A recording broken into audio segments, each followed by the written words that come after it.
সবাই বলা লাগবে একবার। দেখেন আমরা বক্তা সার্জিসকে চিনি, সবাই চিনি। আজকে আমরা নাত খা সার্জিস আলমকে দেখবো ইনশাআল্লাহ।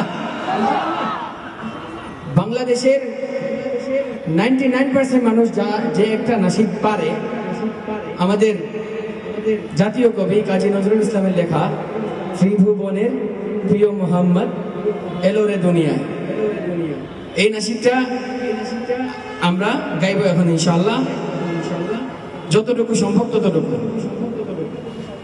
ত্রিভুবনের প্রিয় মুহাম্মদ, ত্রিভুবনের প্রিয় মুহাম্মদ এলো রে দুনিয়ায়,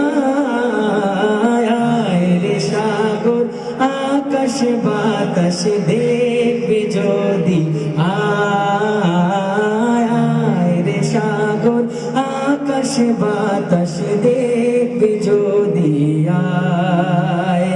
5ই আগস্টের আগে আমরা এই কণ্ঠের সাথে কণ্ঠ মিলিয়ে আরো কণ্ঠ ছিল, সবাই একসাথে ইনকিলাব জিন্দাবাদ যেরকম বলেছিলাম, এখন সবাই মিলে নাচ পড়বো ইনশাআল্লাহ। আল্লাহ রাসূল সাল্লাল্লাহু আলাইহি ওয়াসাল্লাম সবাই একসাথে পড়বো ইনশাআল্লাহ।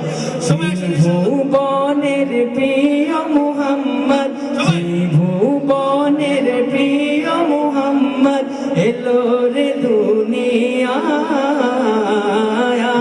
রে সাগর আকাশ বাতাস দেখবে যদি, আয় রে সাগর আকাশ বাতাস দেখবে যদি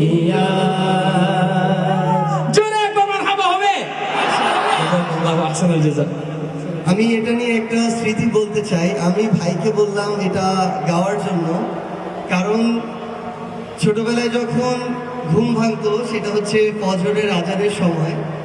তো আজানের পরপরই আমার আম্মু যখন ফজরের নামাজ পড়তো, এরপরে আমার আম্মু আমাদেরকে এই নাশিদটা শোনাতো, এবং তারপরে একসাথে আমরা যখন হাঁটতে বের হতাম আম্মু সহ, তখন ধীরে ধীরে সূর্য ওঠা শুরু করতো।